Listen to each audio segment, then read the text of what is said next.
Early in the morning on December 13th, 1990, a man stepped out of his front door, I assume a normal morning, probably going to work, and was stunned by what he saw. Across the street from his home in clear view was a woman. A woman was nude from the waist down and posed with her legs spread. While he waited for police to arrive, the man was so horrified by the sight that he got a blanket and used it to cover her up and wait for the police to come. That is where we start with our case today, and it's going to be a doozy. Great. That already sounds like it is. We've got a hold one at his phone. Officers on the scene.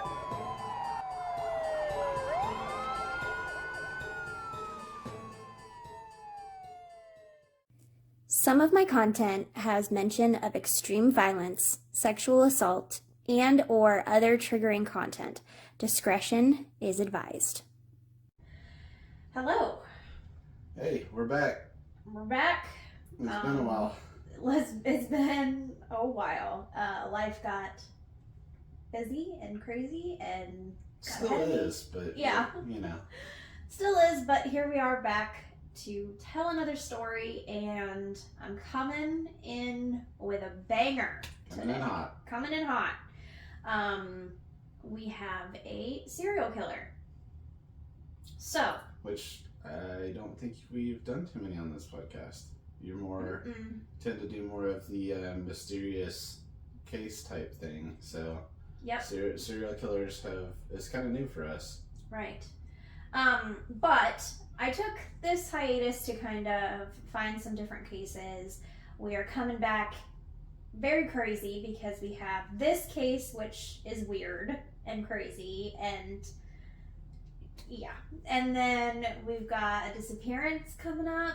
We've got a... Sounds like you're scheduling it. Like, I'm scheduling a disappearance next Tuesday. Next Tuesday at 1 o'clock. No.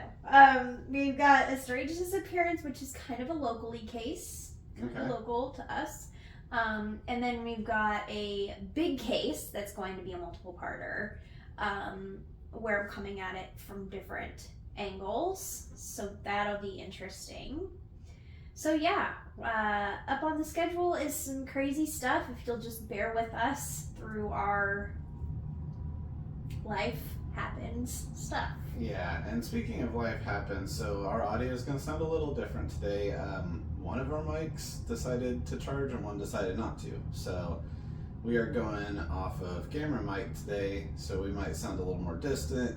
You might pick up the fact that the heater just kicked on because we're in Kansas and it's 20 degrees. Sorry. We're trying to get back in the swing of things too. It's right.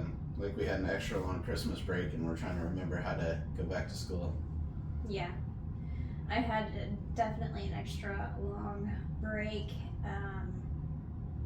but it didn't feel like a break. But don't worry, we didn't forget about you guys. Right, no, we're back. There's been some really good comments on the Spotify, which thank you. Yeah, thank you. We weren't getting any comments on the Spotify really at first. Yeah, there's been some people say that they really like the podcast, which thank you. Yeah.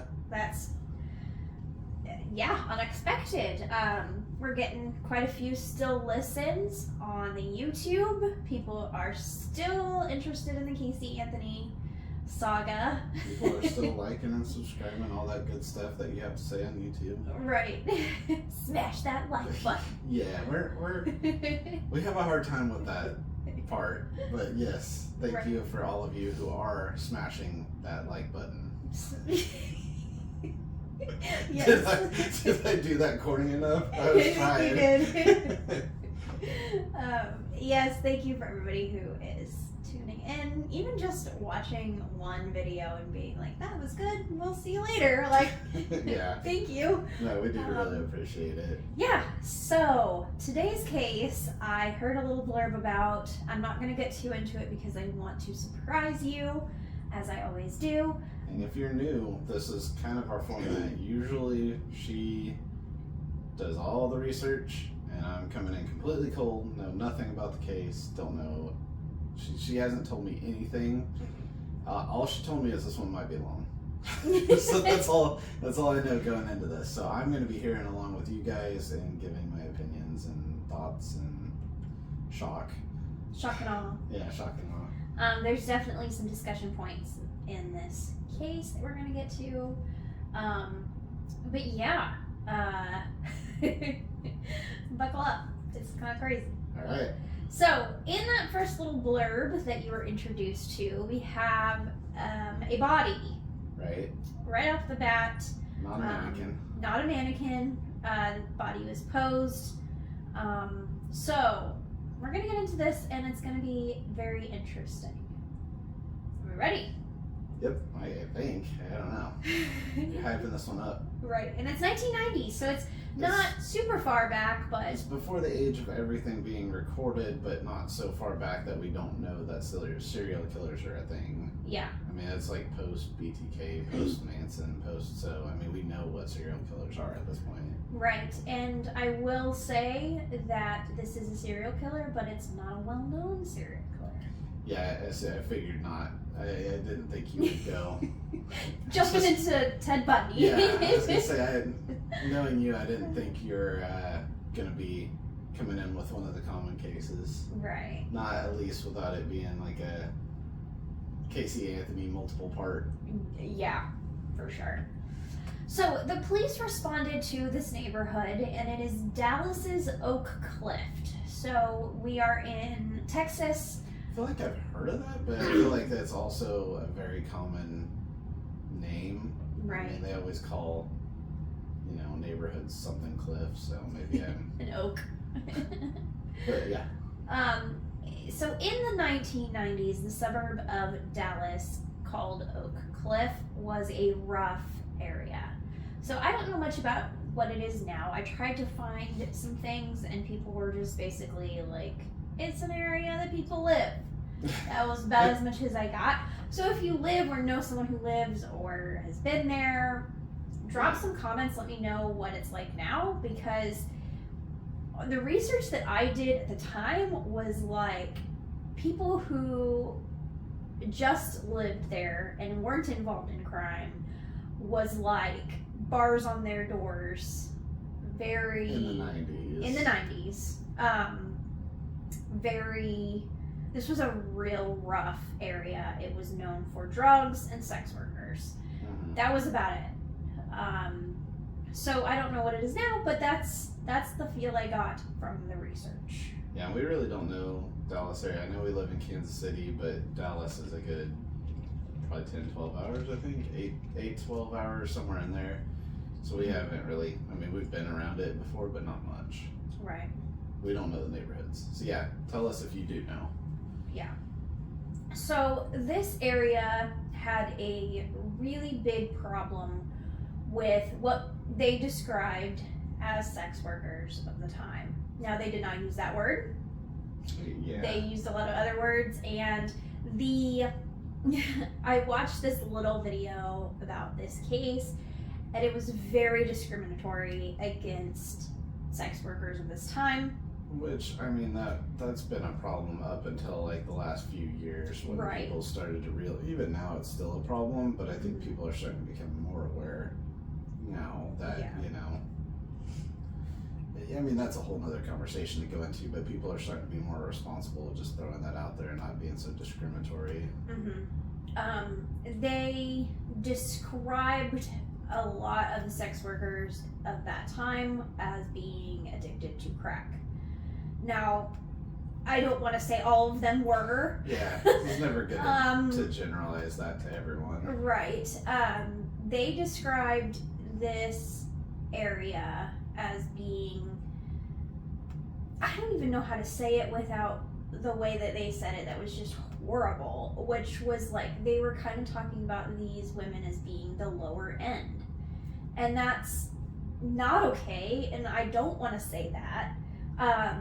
But that's how a lot of the research said it was. So, yeah, I think what I'm getting from what you're saying, and it is super hard to explain that, but I think a way to think of it would be, if I'm understanding what you're saying correctly, is like society might value these people less when they shouldn't, but they might look down on these people, like how, you know, people do tend to turn their nose up on someone who's poor, someone who's homeless, someone, you know, like you said, the whole crack thing, someone who's addicted to crack, like, basically, yeah, just society probably looks down on this area and doesn't actually treat them with respect like humans should be treated. Right. And which means the police probably didn't. Right. Really, exactly. Yeah. And we definitely have that here.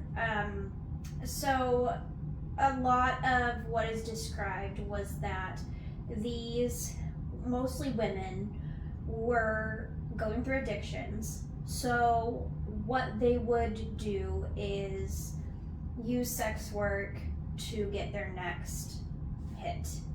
And then after that hit was done, that they would go back to sex work to get another hit. And that would be their lives. And that's, you know, maybe some of their choices, maybe not. We don't really know what's happening.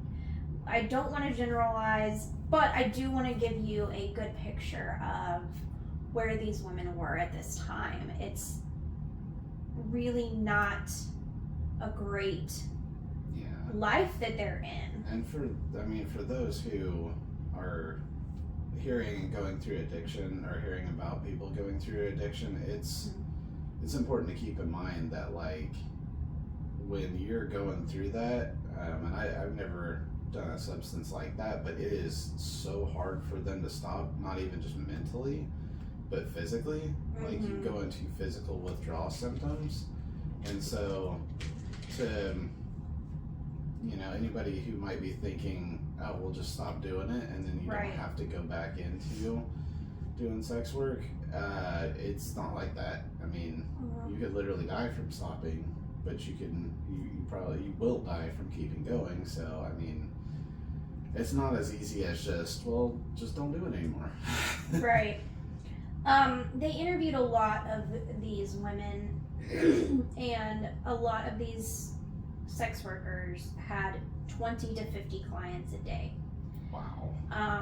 They would agree upon like $20 for what they said was a flat back, which was just regular sex. And so this made it extremely hard when you had a body show up and you have 20 to 50 clients that could be suspects. And it's the 90s, so like DNA was a thing, but it wasn't Touch as DNA good as wasn't it is great, now. for sure. Yeah, it wasn't as good as it is now, and then you have DNA from 20 to 50 people. So. Right.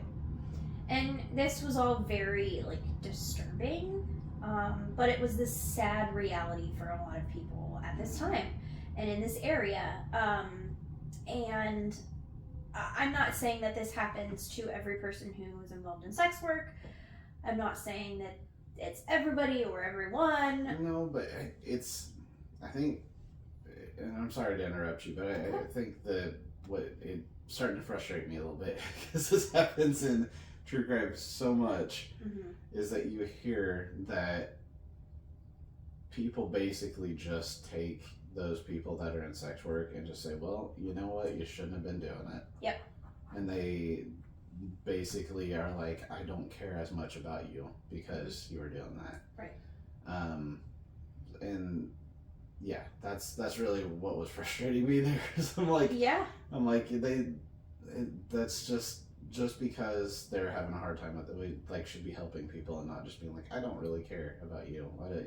You got murdered, you got what you get when you do this stuff. Right. I mean, this job is one of the oldest professions, and you don't go up to someone and say, oh, you're a doctor? Well, I don't care that you got murdered because you're a doctor. Yeah. Like, it is a profession. Right. At the end of the day, and who are we to judge? And a lot of people don't you and I have talked about this before. A lot of people don't even get into it by choice. Right. Like, a lot of people are forced into it.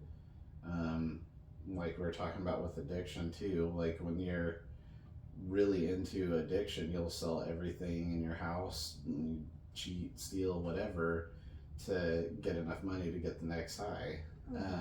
And so that's kind of another way that maybe not what they wanted to be doing, and they had to. Yep. And another big thing that we're going to talk about in this case, in particular, is the way that cops treated sex workers at the time, which you mentioned a little bit earlier, and we've mentioned in other cases.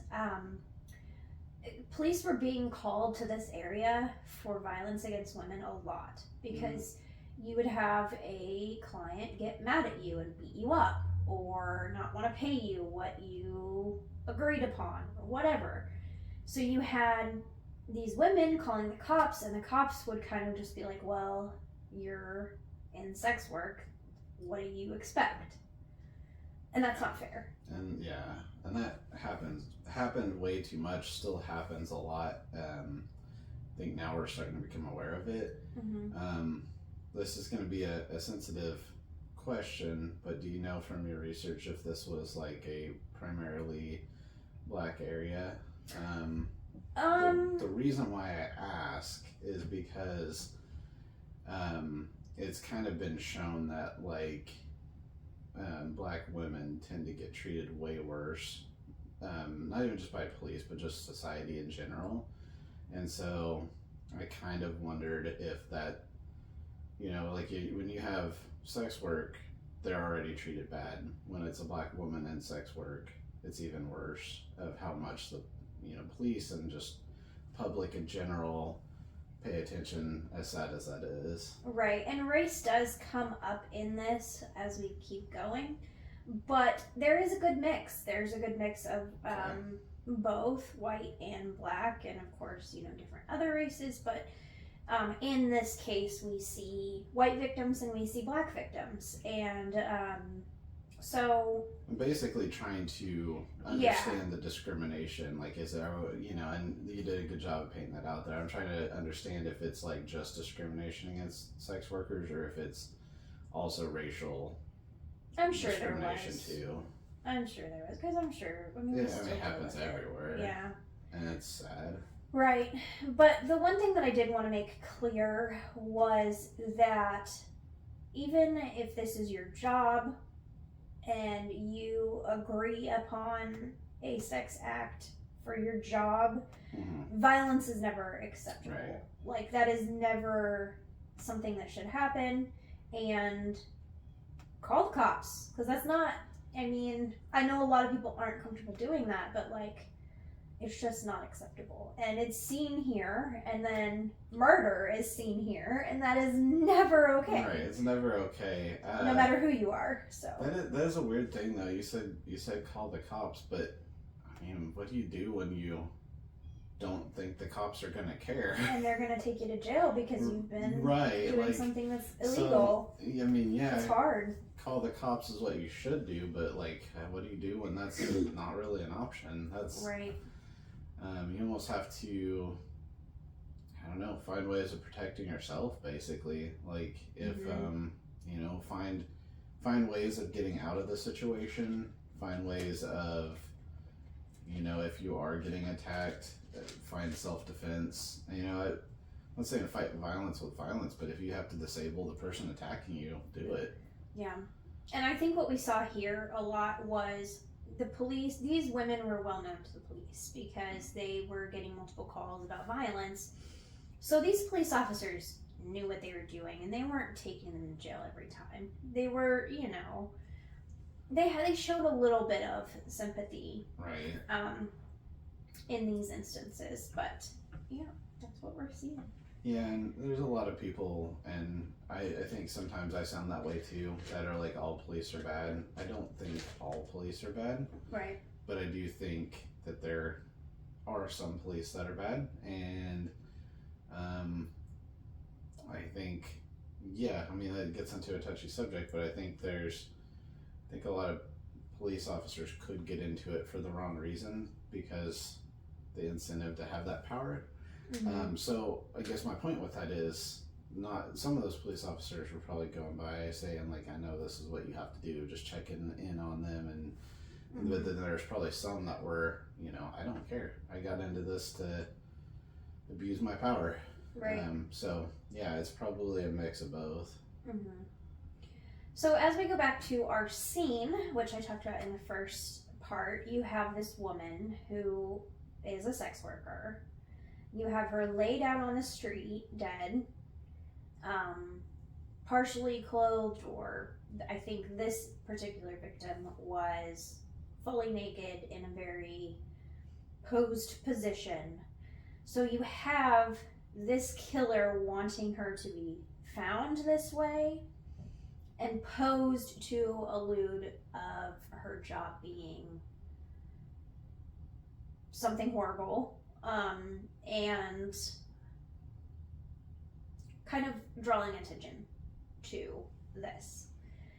Which, I mean, feels like all marks of serial killers. I mean, I don't know what it is, and maybe you know from what you've watched so much, but like serial killers want the attention. They want to be found most of the time. Like they don't want to, you know, they don't want to die and then people not know what they did. Like they want it out there, and they want people to look at them. And I think a lot of times in cases when killers killed people who they didn't agree with their profession, they did. To make a statement. They tried to make a statement. They tried to say, you know, what I was doing was right, and it's not. But that, in their mind, I feel like that's kind of where they're headed. Like some kind of righteous vigilante type thing, right? Which ridding the world of sex workers. Like your views are your views, just don't hurt anyone over them. Right. I mean, that's, I don't care what religion you are, I don't care anything about that, just don't hurt anybody over your views, because that's where it kind of crosses a line. So when investigators arrived, they found out that they had known, and they do know their victim very well, 33-year-old Mary Pratt. She had worked in sex work for a long time, and usually... Man, sorry, just think about that statement. You said she's 34. 33. 33, and she's worked in sex work for a long time. Yes. That's... A lot of these women started when they were teenagers. That is so sad. I mean, if that's what she wanted to be doing, that's one thing, but like if it was a thing she was forced into, it's very sad. It's very, very sad. I feel like you at 33, you shouldn't be saying anybody's been doing anything for a long time. Like you're still pretty young, is I guess what I was. Yeah. You're pretty young to be saying you've been doing something for a long time. Right. Yep. And she, you know, she had probably been in it since she was a teen. Right. Yeah, it's very, very sad.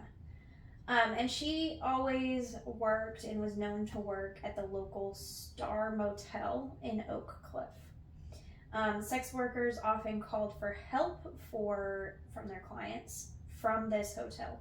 So the police knew her, they knew where she worked very well, they even knew some of her clients. However, a murder was very different of a sex worker. This usually didn't happen. It was usually they were beat up, but never really murdered. Now, murder wasn't, you know... It wasn't like it never happened. Never, yeah, because this was a rough area. They did have crime. They did have their share of shootings and drug crimes and all of that. But this was different, and in the way that this had happened and who it was, and it just was very surprising. So the scene had some weird things right off the bat. Police noted that the woman was shot in the head, but there was no blood around her body. Crime scene technicians speculated that she had likely been killed somewhere else and then dumped there. There was no semen found after a rape kit was taken. There was some hairs, but really no other DNA evidence. Because of the number of clientele that Mary had seen recently, it was hard to narrow down who it was. She was wearing a t-shirt and a bra when she was found. She was also very badly beaten. Police took her fingerprints and compared them in their database, proving that it was in fact Mary. While canvassing the area, a neighbor said that shortly before dawn she heard a car door and a car drive away, but that wasn't really much to go on. Just something happened in the morning. Yep, and it was obvious that she was dumped there after being killed somewhere else. During her autopsy, the medical examiner theorized that Mary was shot with a .44 caliber gun, but when she tried to open the victim's eyes, she made a very shocking discovery. You don't like that. They were gone. Yeah, well, that's not where I thought you were going, and that's not good. The victim had no eyeballs whatsoever. You're twisted if you're a serial killer, but this is already pretty twisted. Right. The body showed no scarring or injury around the eyes, so it was very unusual. A surgeon? There was no damage to the eyelid.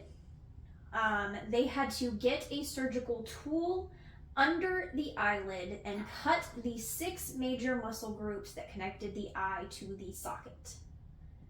Jeez. Then remove the eye and shut the eyelid. So yeah, it that's just making me cringe literally. A little bit. I'm sorry. It's okay, it's alright, but I mean that. Oh my gosh. It was just literally that the eyeball was taken.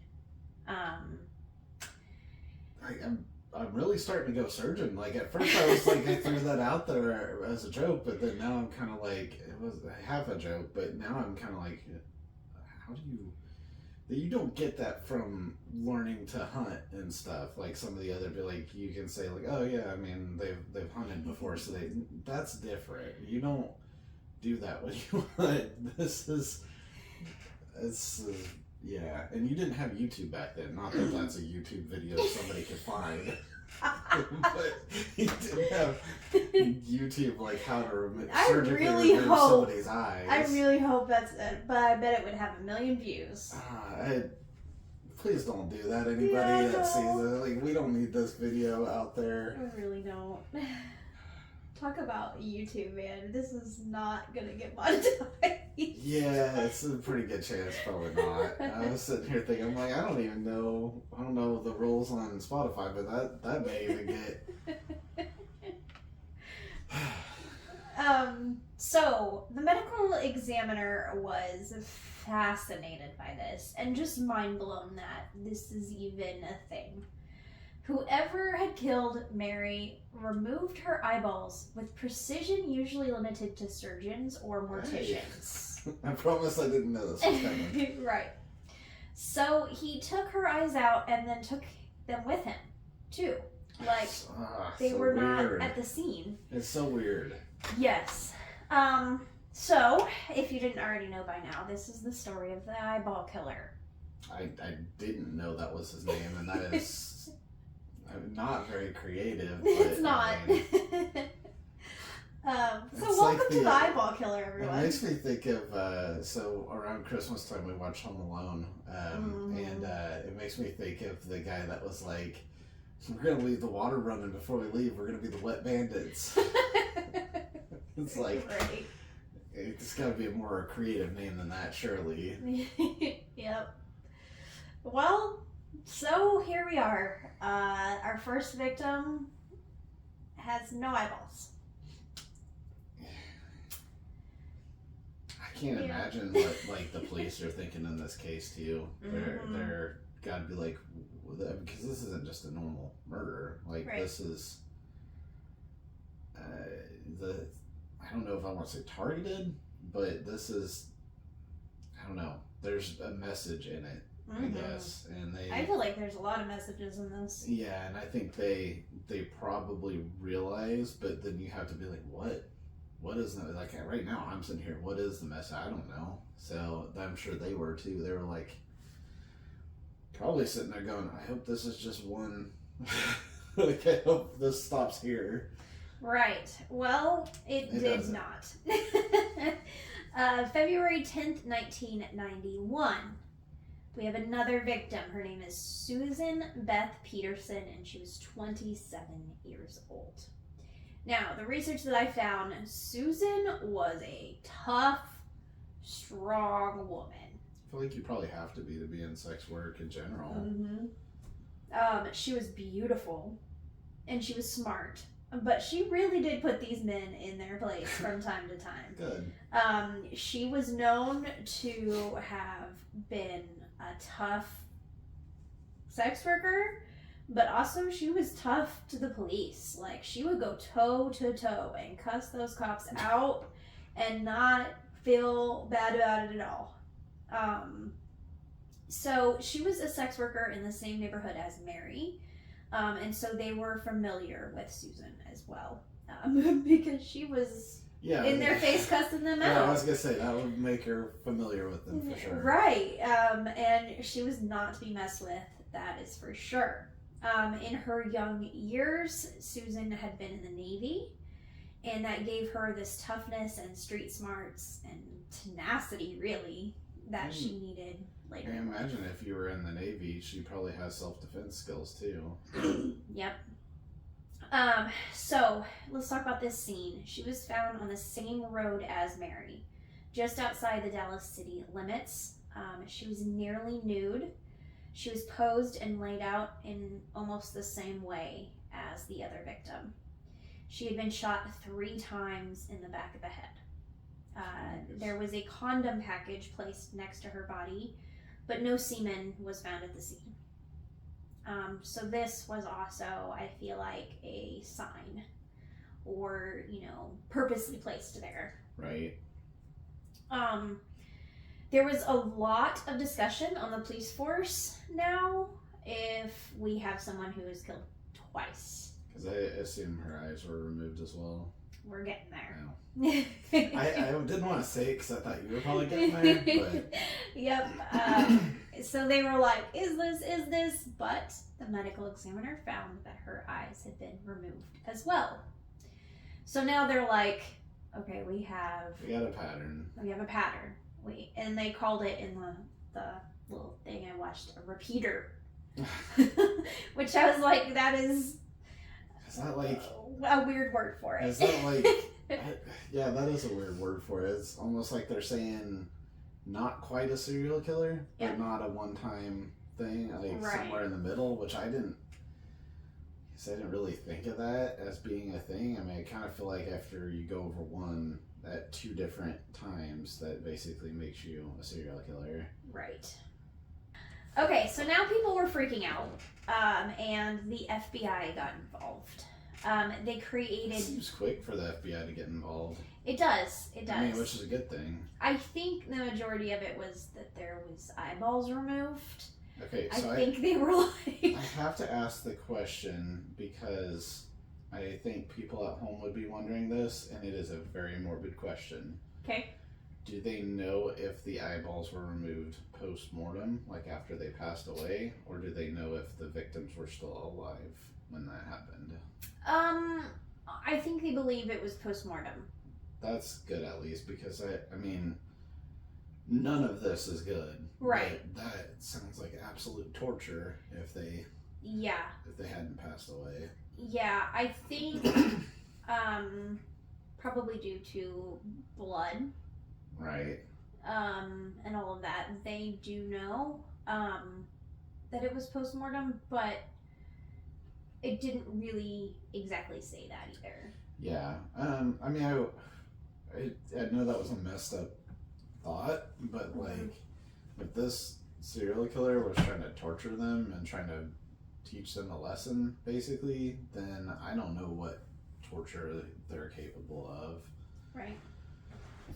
So they created this behavioral analysis team, and this is something that they were new to. They're like, someone taking eyeballs. This is not new, or this is not like something we're used to. And I mentioned that they knew that serial killers were a thing, but this is also the 90s. It's not that much history with serial killers at that point yet. I mean, it's kind of somewhere in the middle. Like, it's just starting to become a thing that they'll have data on psychologically of why these people are doing it. Right. I mean, it was probably about 20 years old at this time, maybe? Yeah. Around there. So, I mean, there's some data, but there's, you know, like you said, there's no, why would you remove eye data? Yeah, right. Like, you don't have that big of a set of data to operate off of and make, because you said behavioral analysis, you can't make a very good pattern when you don't have any data to go off of. Right. So they were wondering what psychologically was going on here, and I am too. Yeah, I wrote that down. I have the same question. So their analysis kind of is more general than I thought was. I wanted the nitty gritty. I assume that's because they didn't really know. They had to generalize it because they couldn't pin it down either. Right. So when they painted this picture of this guy, this is what they said. First, he hates women. Like, no lie. So, that's pretty obvious. Yeah. Two women victims, brutally murdered. Posed in that way. Yeah. I mean, that's... You probably didn't even have to say that. Right. It's kind of sad to say that we have to talk about this, but there was a trend of men killing sex workers a lot in like the 70s, 80s. It even goes back to like Jack the Ripper and stuff like that. Like, it almost kind of hits on what I was trying to get at earlier when I asked if it was a certain ethnicity. I think that a lot of serial killers will target victims that they think they can get away with more, I think. Like, that's what it feels like to me. And so when you're saying that, like, it was a big thing with a lot of serial killers, I think that is because people didn't care as much about sex workers. And so it was like they were trying to do things where they wouldn't get caught as quick, if that makes sense. Yeah. And you also kind of have this trend of like men feeling that women and women's bodies are their possessions in a way. And which they're not. Yep. And Just, that's kind of in case anybody didn't know that, let's make that clear. Right. Also, what I found was really interesting in this documentary was they talked about how both of these sex workers, both of these victims, were female and white. And they talked about how they predicted that this would be a white male because a lot of serial killers don't go cross race. Yeah, I've heard that before too. It's a weird thing. Right. I'm sure there's some psychological analysis that explains that, but I don't know it. Yeah, they talked a little bit about it, and they're like, well, that's just the way it is. And I'm like, but I want to know why. Right. So that's interesting. But they said that he might have a background in science or in the medical field because of the eyeball. Right. And then they said he would be a respected member of the community, and they would never guess that this would be who this would be. Which, I mean, you take BTK was like a big part of his church, big part of his community. Ted Bundy, I think they always said just kind of... He was in law school. Yeah, and they said Ted Bundy always kind of like blended in. Like you wouldn't ever, if you met him, you would just think he was a normal person. It's a lot of serial killers. It's just they blend in with the community. Gacy was like friends with cops. Ed Kemper was friends with cops. Don't laugh at me, people. I'm not big with the serial killer thing. Was Gacy the clown one? Okay. I thought you were gonna say, was that his profession? Yes. I mean, most of the time, yeah. Alright, I'm gonna move on from that. Now I know now why everybody's afraid of clowns. Yeah, that was his profession. I am not afraid of clowns, but I don't don't know. Now I'm you starting are. to think about that, maybe. Yeah, you should watch like the Gacy tapes I sometime. don't know. I've heard that hers pretty rough. I don't. It's rough. It's rough. I'll tell it sometime. All right. I don't know if I'm looking forward to it, but I almost said looking forward to it. Right. So that was their basic analysis of what this guy would be, and I mean, I wanted to know psychologically what is going on here, and Yeah. I don't think we got the chance to know It would with be- this guy, but I would love for someone to go back and now reanalyze this case and reanalyze this person, because I bet we know it's more. been like 30 years since this happened. I bet we know a lot more about, you know, what could have caused this stuff, and people could have made a better analysis of this killer. So Right. I would be really interested if, what would that be though? Like a criminal psychologist maybe? Yeah.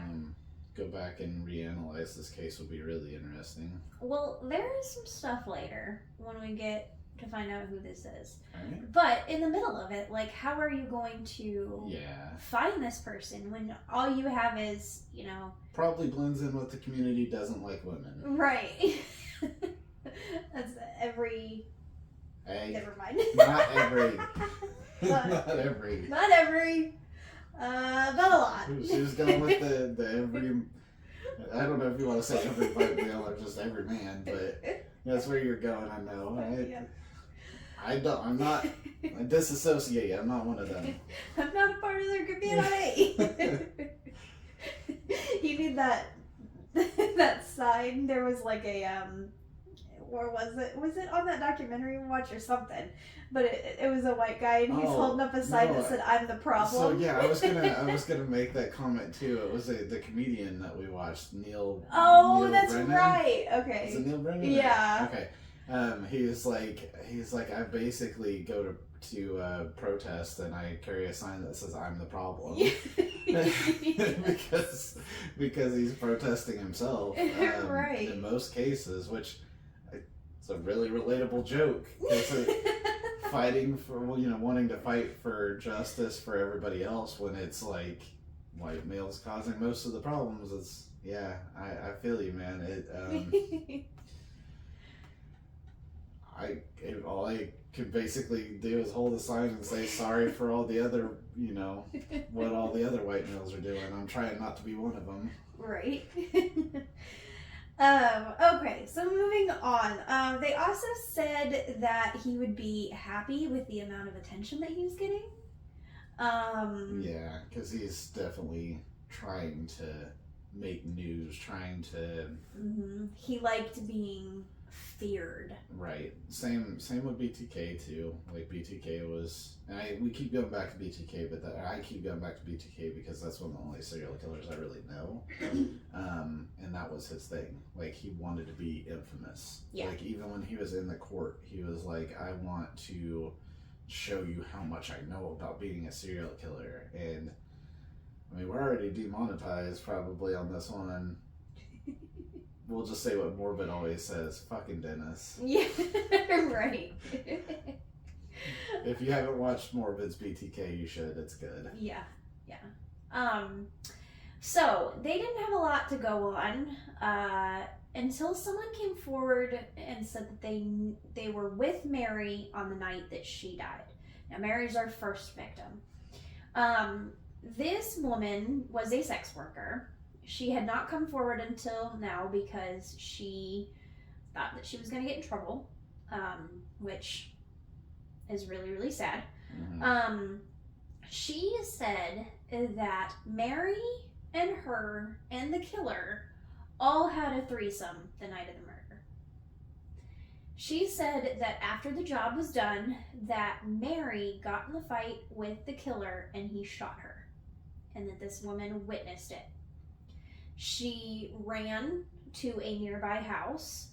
She described the man that did all this as a man with salt and pepper hair and a white pickup truck. The police didn't believe her. What? Why? Straight up said she was lying. A lot of reasons. First, because she was a sex worker and she was involved in a crime that night, technically. And they describe this woman, and even in the documentary that I watched, horribly. They say that she had been using cocaine a lot, which she does admit to, but they call her brain fried, they call her a liar, they call her all of these things. These are the police talking in this documentary about this woman and why they didn't believe her. I mean, here's the thing. I think you have to investigate every lead, though. You have to. Like, Yeah. no matter what the mental capacity of the person who is reporting it, I mean, what other leads do you have to go on right now? Nothing.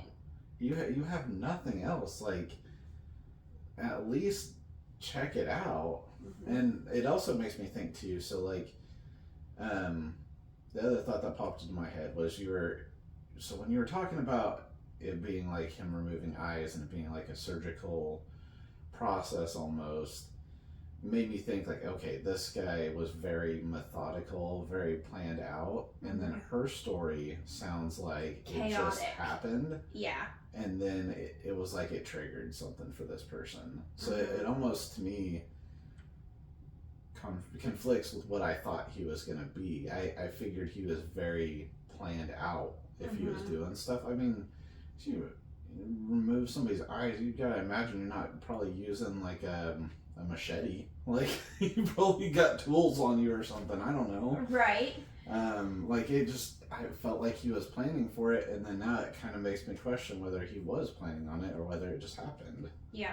For the first one, at least. Right. Because a lot of people, that first one happens, and then that's when it starts an actual serial killer pattern. And you're absolutely right. So, what they kind of painted in this documentary was that there was these two sex workers, who were involved with this man, and they were in this like field doing this, which, I mean, could have happened, or a lot, or something like that, but it painted it like they were outside. Mary got in a fight with the killer. He shot her, and then this other woman, which they did say her name, I'm not gonna say her name because she's surviving, and I try to be respectful, right, but just took off and went to another house to seek help. Right. It does seem extremely chaotic, and it seems like, why would you let that woman get away? Why, you know, I mean, all of it just seems very unplanned. Yeah. But it is the first kill, so, I mean, sometimes the first kill is very chaotic. I feel like it a lot of times is. I mean... And she was dropped where she was at, so did he just take her body and then do the eyes somewhere else and then drop her? Which that's possible, means he just wanted her eyes. That's so weird. Which is just crazy to me. And sorry, a lot of thoughts going through my head. Yeah. But I mean, where was I? Now I'm losing it. I mean, he participated in the act too, which is kind of weird. Like, if he wasn't planning on killing her, then he was actually hiring a sex worker.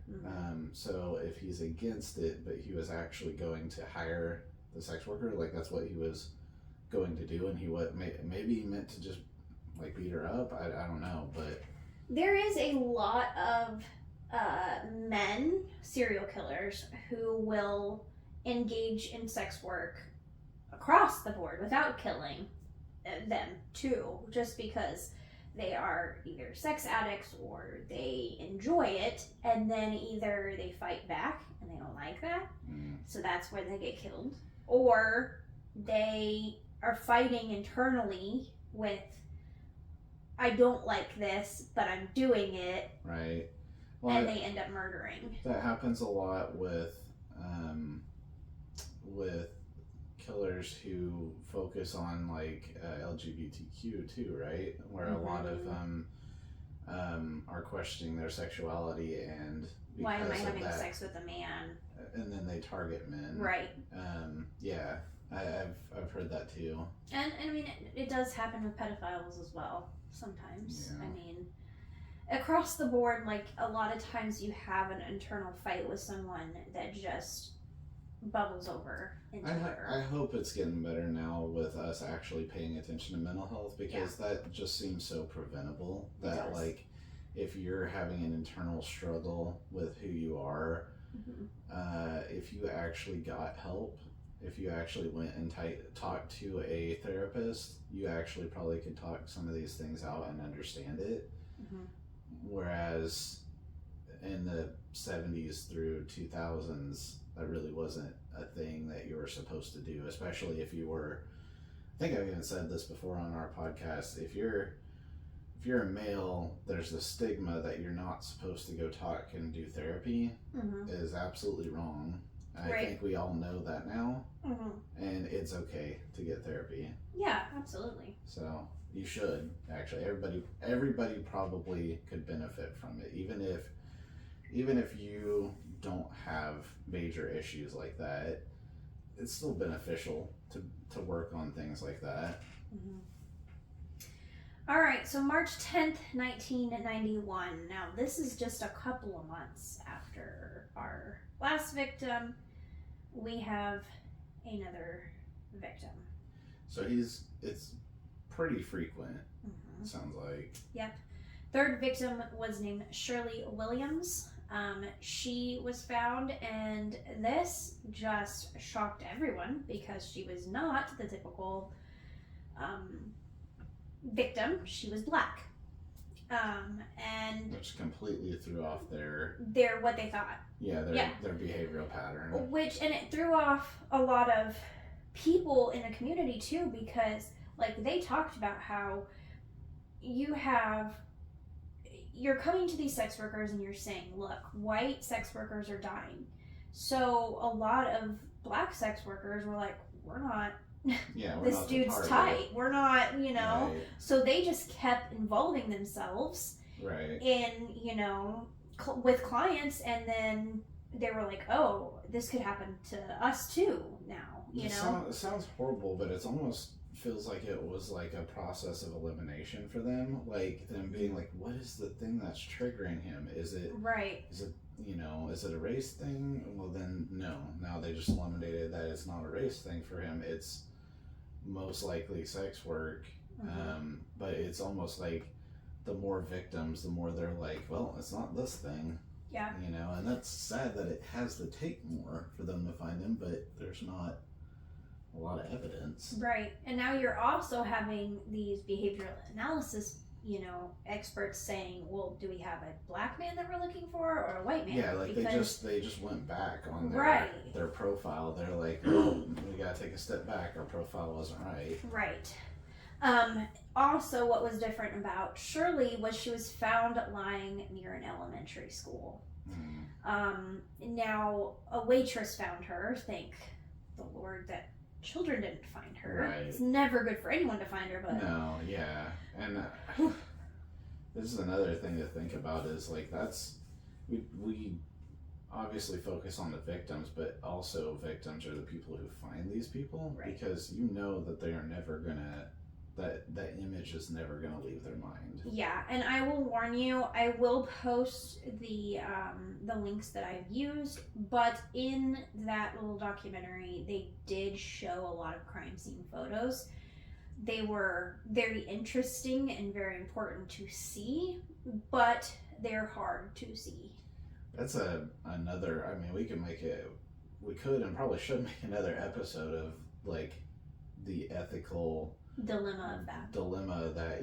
Because what was it? Was it the one that was it the Golden State Killer that the families were extremely upset that their loved ones' crime scene photos were used? Yeah. And I And understand I agree, that. yeah. And I don't want to see them. Like, right. Yeah. I come upon a documentary and I'm like, man, I don't want to see that. You just said that, and I'm like, well, I don't want to watch that documentary. Yeah. Like, I could listen to the documentary, but I don't think I want to see it. Yeah, I think those should be. I mean, I do think that investigators need to look at a crime scene and look at everything that they have before them. I mean, but us, we don't have to see that. Yeah. We don't need to see that. Yeah, I was gonna say like maybe they could do enough with like blurring it, but still, even then, I think it's too much. Yeah. I mean, in any way, shape, or form, I don't know. Maybe that's just me, but I don't think I need to see the crime scene photos. I can hear what they describe, and that's even then it's probably too much for the families. But don't make them re-see it. Right. So a waitress found her. Shirley was nude and propped up against the curb. A condom wrapper was lying beside her, which was same as the second victim. So she was not our typical sex worker as well. She was a maid by day and a sex worker at night just to have some income. Her body was also further away from the other victims. The two first victims were found kind of close together. She was found in a different area. However, her eyes had been removed, just like the previous other two victims. So that's how they connected these three women. So with the different location, I think he's probably sending a different message, or sending his message in a different way. But also, I think he's trying to throw them off their tracks a little bit by doing a different place, because like before they're probably like, okay, because I think they tend to be like, all right, well, it keeps happening in this area, right, so he obviously is in this area. Yeah. But then if he goes somewhere else to do something, and they're probably like, is he in this area? Right. So I mean, seems like he's starting to kind of figure out the game a little bit and trying to work the game in his favor. So what was interesting about this one was the removal of the eyes was not as precise and professionally done this time. It was a little more sloppy. The cut was sloppy. There was also a deep cut by the eye. And inside of that cut was a little piece of X-Acto knife. And it had broken off in the cut. So he was getting sloppier. He either was interrupted, he didn't have enough time, something happened, because now he left what would have been not the murder weapon, but something he used in there. So now we know it's an X-Acto knife. He also had left a few pubic hairs that were on the body. Which, I mean, so the X-Acto knife thing has got me thinking, that is a weird, like I was talking earlier about the machete. Like I wouldn't have guessed X-Acto knife if you were asking me how he removed the eyes. I would not have guessed X-Acto knife. I mean, that's. I don't know what I would have guessed, to be quite honest. I don't know what I would have guessed either, but just not that, I guess. I don't know. It's so weird. But I mean, I don't know. Like you said, I don't know what I would have guessed because I'm not in his headspace, thankfully. Yeah. She had a lot of facial bruises and a broken nose. She had been shot in the face and then it went through the top of her head. A medical examiner in the field pulled back the eyelids before they even took her in and discovered her eyes were missing, and they said, yep, we're connecting. So, I mean, at this point, it's gotten to where the people who are showing up on site are just like, is it this? Right. Like this, even the non-police force are starting to be like, there's a pattern, let's check for the pattern. Right. So, now we've got everybody on deck, and we start just interviewing as many sex workers in the area as possible, which they should have done after the first one. Yeah. But we have... Or just listen to the one who came forward after the second one. Exactly. We have one 17-year-old girl who is a sex worker on the street, and she had been doing it for a few years. So that's pretty sad. Sad, yeah. But she was a witness because she said that she got into a man's car that fit the description. She wanted to go to a hotel, but the man just wanted to park somewhere. She was like, we're not having that. So he attacked her and started choking her. She took out mace and maced him and then ran away. She came forward to police after this and said, you know, he fit the description. He had that salt and pepper hair, and his car was similar. So this was the same description as the woman who they didn't believe. Right. But now maybe that they have two, hopefully they start. Yeah. So let me see. I got off my train of stuff here. Yeah. So they started kind of trying to go back and think about the woman who description, the first woman who said that she had a threesome with the killer. So they went back, they looked at her interview again, and they said that she had ran to find shelter at a nearby house, and that man's name was Axel. Okay? And the names, man. Right. Axel had told her he knew who that killer was. You know when names, like, immediately give you an impression of what this person's like? I feel like Axel, I'm like... I feel like I can It's the see 90s, man. I feel like I can see Axel in my brain. Yeah.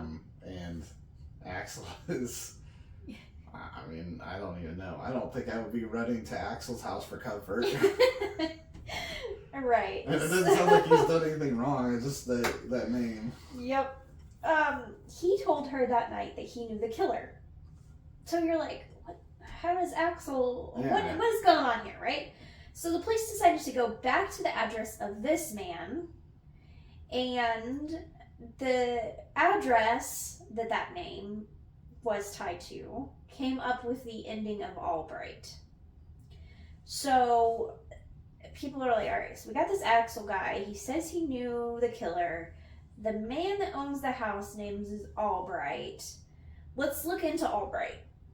Right, and see if he is like his roommate or something. Yes. How messed up is that if she was there with the first victim and literally ran to the killer's house? Yeah, you pretty messed up. So, around the same time as all of this was going on, and they're trying to figure out who Axel is, and they're trying to figure out who this Albright person is, a tip came in. This tip was from a woman who said she dated 56-year-old Charles Albright. She said that he loved two things in life. And they're probably not good. X-Acto knives and eyes. What? Who does that? Who loves those two things? Yeah. Just this man, apparently. So I love, like, pizza and sports and video games. Like, who loves X-Acto knives and eyes? What? Like, is that... I shouldn't be making jokes, but I mean, like, is that something he, like, would put on a dating profile? Like... I like long walks on the beach, X-Acto knives, and eyeballs.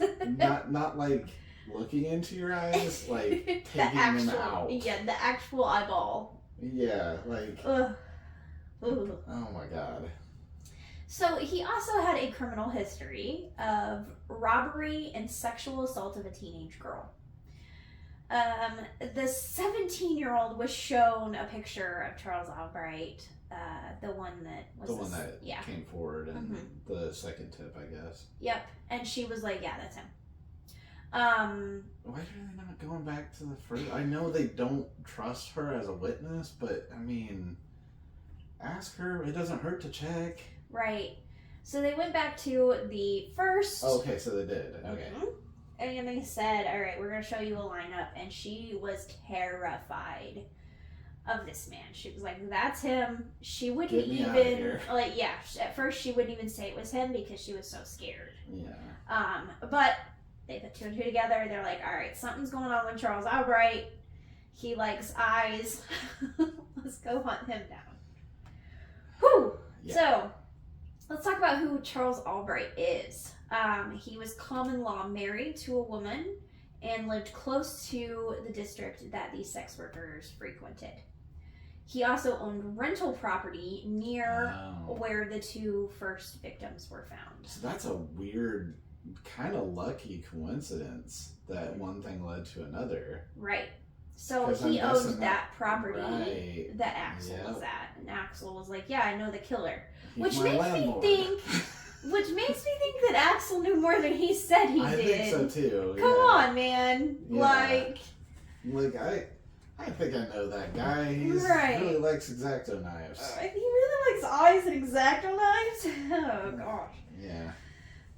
Which did he just offer up that information to everyone he knew? Yeah.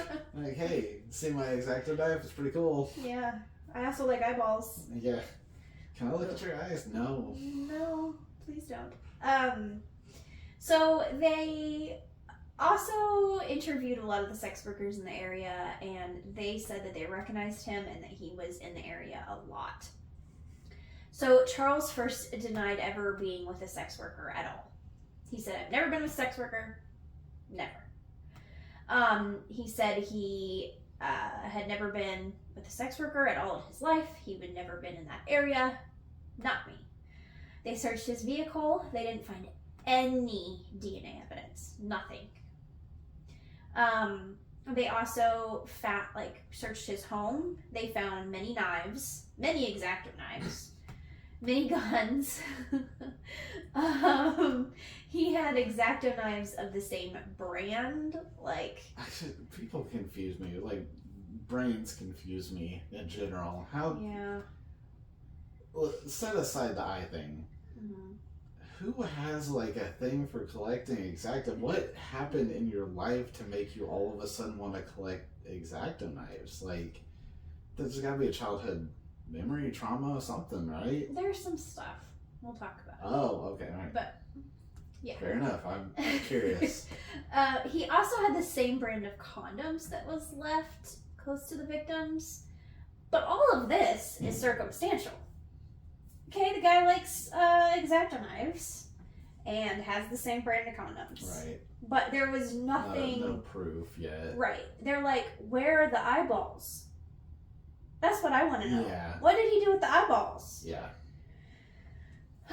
So, let's talk about Charles Albright, his past, and maybe what led up to what was going on here. So, Charles Albright was adopted, and he was told his whole life that his birth mother was a sex worker and very degrading things about the profession. So that right there... See, your words have consequences. Parents or foster parents or adoptive parents, like... I get that you probably are wanting to make sure he doesn't go down the same path, but if you teach kids to hate when they're kids, they're probably going to hate when they're adults. Right. So you have this little child who's told, your mother gave you up because she's a sex worker and that she doesn't love you. So, my work is done here. Thank you for coming. See you next week. Yeah. That is why. That's why you have this. That's why, yeah. Look what you created. That'll do it. Look at what you did. Yeah. So... It's not easy being a parent, but you don't try to make kids hate someone. Right. Right? Like, kids don't hate by default. Mm-hmm. Like, if you... That's the problem. Yeah. Charles' adopted mom was very overprotective. From all accounts, she was a pretty great mom. She did hover a lot. Mm-hmm. She tried to protect him a lot. I don't know why, but I kind of felt like when you said that she was, not necessarily she, because I was thinking both parents, but it kind of made me think that whoever was telling him this from the parent side was trying to be like, don't search out your mom. Yeah. You should love us. We are your parents. Like, don't go looking for your parent because we are your parents. And I understand that feeling, but that's not the right way, obviously, to go about it. Right. Charles was their only father, and his mother raised him very overprotective, very much, I don't even know how to say it, like, just very... She was a helicopter parent. She was, yeah. She also raised goats so that he could have... I didn't expect that. so that he could have fresh goat milk to drink. So she's kind of like trying to be natural, not as healthy as possible, which is fine. But like it's kind of a. She's that mom that was like, I won't buy you a Happy Meal. There's stuff in there that's bad. Which I mean, if that's people's thing, that's fine. But it, but you know who I'm talking about. Yeah, no, I know. But I was gonna say, I feel like there's levels to it, right? Mm-hmm. There's people who are cool buying a Happy Meal. There's people who are like, all right, I'm gonna shop at Whole Foods, and there's people who are gonna raise a goat. Yeah. Yeah. Like that's a whole nother level than I just want to prepare foods from Whole Foods. Like if you're actually raising the goat, yeah, you're on a different level. Yep.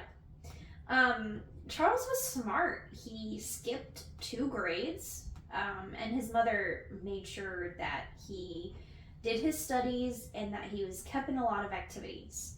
He played piano and he painted. And then he got into a very different passion of his that him and his mom did together. Taxidermy. God. This is so weird. I don't know why, but this is like... I play the piano and also do taxes. Like, this is a weird family that, like, they do so conflicting things. I don't know. I was like, how does one get into taxidermy? But apparently his mother was very into it as well. I just, like, so if you picture a place where they're doing taxidermy, you don't see them having a piano at that place. Yeah, no. You picture like some creepy shed with like some you don't picture somebody playing I forgot what that song's called. Mozart. Yeah. You don't see somebody playing Bach while they're doing taxidermy in the background. That's what creates a serial killer. Yeah. Beethoven is what I was thinking of. It's like Symphony No. 9 or whatever, the one that's always in all the scary movies. Right, like, yeah. You never hear somebody playing that while they're doing taxidermy, and if you do, I'm pretty sure that's what creates a serial killer. Yes. So they talked in a lot of the articles that I read about him as taxidermy was like his passion. Like him and his mom's passion, which like... I mean... People do taxidermy. It's not me. It's not my thing. But like, I don't understand how that can be a passion. But I know that it is a thing that you can be passionate about, and it not lead you to be a serial killer. I don't know very many of them though. I don't want to like. I don't know any taxidermists, but I'm just saying like. I assume not all taxidermists are serial killers. Is what I'm trying to assume. I'm trying to give the benefit of the doubt. Here's where in the comments everybody who's ever done taxidermy is like, hey, I'm not a serial killer. Right, yeah. But are ya? Okay. So him and his mom would stuff birds and small animals in their pastime. Oh, wait. Say that again. Him and his mom would stuff birds and small animals as taxidermists. Okay, so I'm hearing that as you saying they are stuffing birds into small animals. No. That's what you. You That's. took it way farther. But no, it sounded like you said in, not and I Okay. heard it twice. I heard you say stuffing birds in small animals, and I'm like, serial killer. Like, Yeah, for sure. 100% at that point. Even the mom too. Get the mom too. Right. So okay, let me go back. Please tell me on the video if you guys heard that too. If you heard her say it that way, please let me know. Charles and his mother were taxidermists. They would taxidermy small birds and small animals in their pastime. Okay, alright. It's still not a great sentence. Like, that's not something I want to ever say. But stuffing birds into small animals is... We're gonna have to clip that into a TikTok. We are. Okay, it gets weirder. Oh, how? Buckle up. How? So his and mother... immediately, my messed up mind too, when you said birds into small animals, I immediately go turducken. Turducken. They made taxidermy turduckens. Yeah. I don't even... Where are we? We're done now? for the week. We lost our way. Oh my goodness.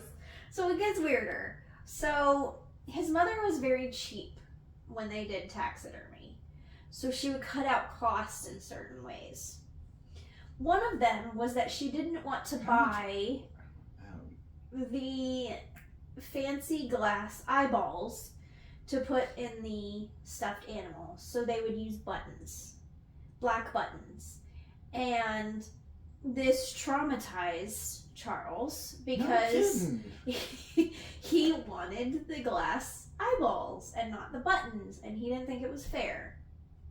Okay, so Charles seems spoiled, Little first bit. of all, and second of all, man, like, what kind of taxidermy was she? At first I was like, what costs are there in taxidermy? Right. And then I hear glass eyeballs are the cost, but she used buttons, like...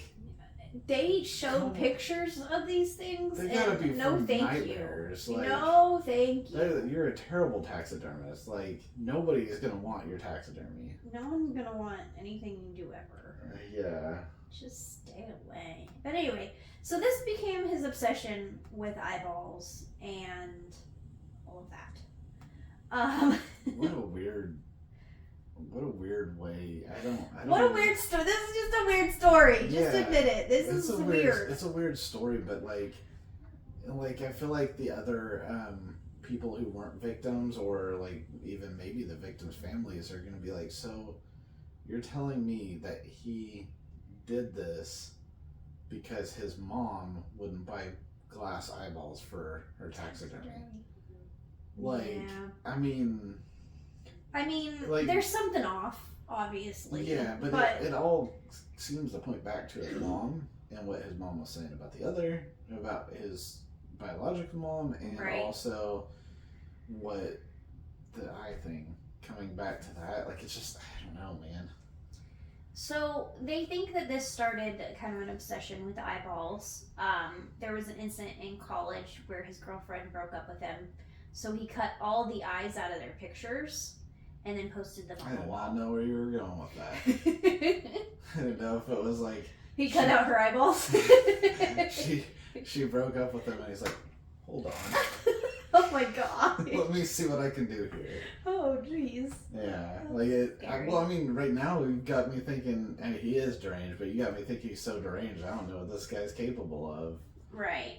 So, after all this, Charles Albright says he never did anything. He says he is completely innocent. He never killed those 3 sex workers at all. He never points to an explanation of fascination with eyes or X-Acto knives or anything.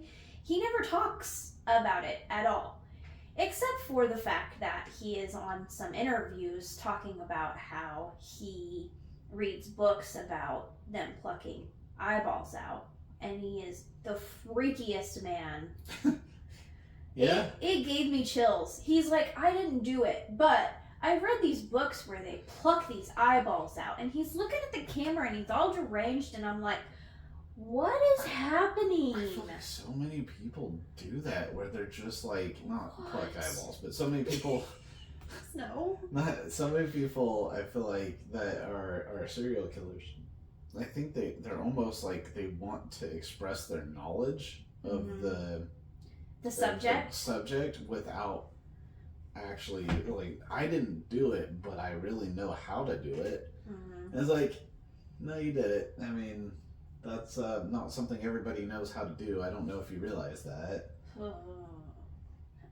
So on March 23rd, 1991, Albright was arrested and charged with 3 counts of murder. His trial began on December 13th, 1991. The evidence was mostly circumstantial. There was weirdness that linked him to the crime, but they... Yeah, I mean, I'm trying to think of the actual physical evidence they had on him, and I mean, Well, they have the witnesses, but here's what they have. So, this was the weirdest thing I've ever heard in my life. On Shirley's body was an unknown hair. right? I They remember could you not talking about find that. out what this hair was. They spent weeks and weeks and weeks and weeks. They ruled out that it was a human hair. They ruled out that it was a dog, cat. Okay, I know I feel like I know where this is going. I'm like, keep going, but I think I got an idea. I don't know if you do. They finally found out that it was a specific squirrel tail hair. I still think I know where this is going. This was found on Shirley's body. This same squirrel tail hair was also found at Charles's house. Yep. It was his taxidermy, wasn't it? No, Oh, I thought he was doing taxidermy on the squirrel. And that would have been crazy. That's where I was. That going would have in been my head. crazy. So I was sitting there going, he did taxidermy on some animal, and it was on his clothes and got on hers. No, just okay now. No, they think that how that happened was the night that he killed her, she put down her coat and he put down his clothes, and random squirrel's tail hairs got on both of them. And then that transferred to Because they her were body. doing it in the field, I guess. Yeah, and then transferred to his house. But that's still circumstantial because it was just a random Okay, it's squirrel at tail some point hair. it's circumstantial, but at some point it's got to be like. I talked about there being levels to things. That's a pretty. Yes, it's circumstantial, but I mean, what are the chances? What are the chances? Right, and that's kind of what they presented to the court was what are the chances? Which, I mean, what are the chances? Right. But the biggest thing was the 2 girls IDing him. Yeah.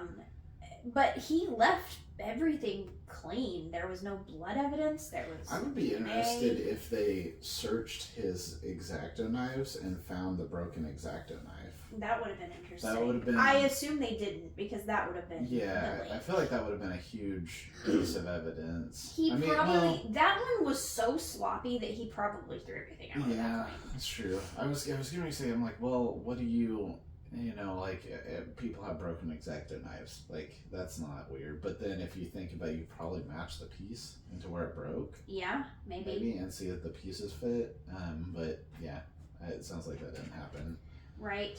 So on December 18th, 1991, the jury deliberated and found him guilty of only one of the murders, and that was of Shirley Williams, which was the squirrel hair one. So I think maybe That was the piece that made them. Yeah. He was never found guilty of the other 2 murders, but it presumed that he did it just because of all the links. That's what's weird to me too, that you can have a closed case without actually having, like, you can be proven innocent in the court of law, right? And then they say, well, he's still the killer. It's not someone else, so we're closing the case. Right.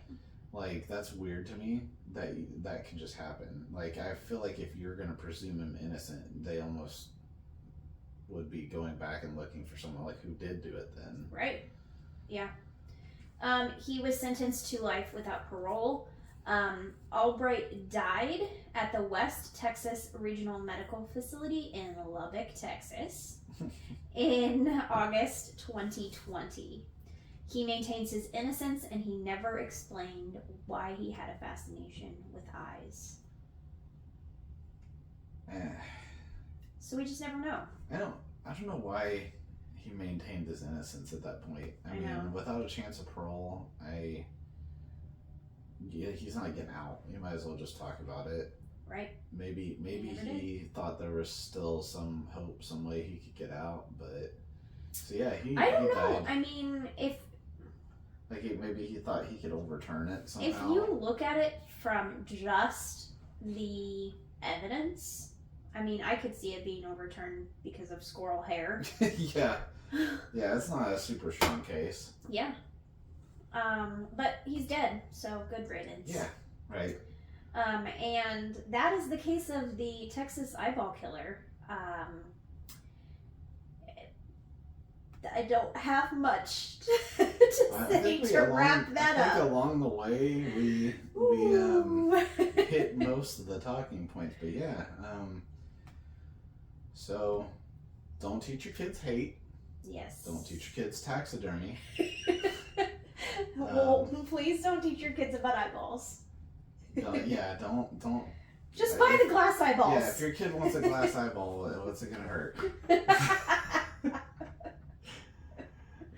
No, actually, don't buy your kids glass eyeballs because I feel like that starts a whole different problem. Let's just avoid the subject if possible. Yeah. Yeah. No, that was a weird one. That was an interesting one. I don't do a lot of serial killers, but well, I've never heard that one though. yeah, I haven't either. It's not a common. I heard the eyeball killer, and I was like, "You've piqued my interest." Yeah. Oh man, and so I was just thinking about this earlier too. So I talked about him and like that being on his dating profile, the eyes and the Exacto knives. There is. I feel like I want to say to watch out for that. There's I think I want to say it's up in the Northwest. There's I don't know if I think maybe they caught him or maybe not, but there was a serial killer that's now currently was going on with dating sites. Mm-hmm. So I made a joke about that, but now I'm kind of like, hey, protect yourselves out there though, please, because there's, I mean, if you think about that now, it's, God, my head just went to a horrible place. But like, it's. I don't know how to say this gently. Dating sites are like ordering delivery for serial killers. Yes. It is. It because, is. like, it's DoorDash. They are literally just swiping, like, I would murder you. No, I don't want to murder you. I don't like your eyes. Yeah, like, Ugh. So, meet in public places, make sure these are legit human beings and not gonna murder you. Take care of yourselves, please. Yeah. And, that is all. I regret that whole last phrase because that whole last discussion. I regret because, this like, whole case. It's so many things about, but I mean that last part. I'm just like, people are literally going to be going on dating apps thinking, I don't know if I can do this anymore. I don't know if I can do this anymore. Right. They're good people though, right? Yeah, I mean the majority are probably good. Just don't pick the one who likes eyes. Oh my goodness. Alright, so that is all for this week. And we'll hopefully be back next week. Give us some grace, give us some time, but... And less talk about eyes, hopefully. Yes. Alright, we'll see you later. Stay safe out there. Yep. Watch your eyes. Right. Peace. Bye. Hi guys, I just wanted to say I hope you enjoyed this video. If you like any of the content for Code 187, please click that subscribe button, that like button, that share button. Help us out, help us grow. You can find us on your favorite podcast platforms. Yeah, check us out on there. Give us some ratings. Tell us what you think. We're also across every social media on Code 187. So we're on TikTok, Instagram, Twitter, Facebook. I think that's it. And of course YouTube. So please subscribe if you like our content and spread the word. We'll see you guys next time. Bye.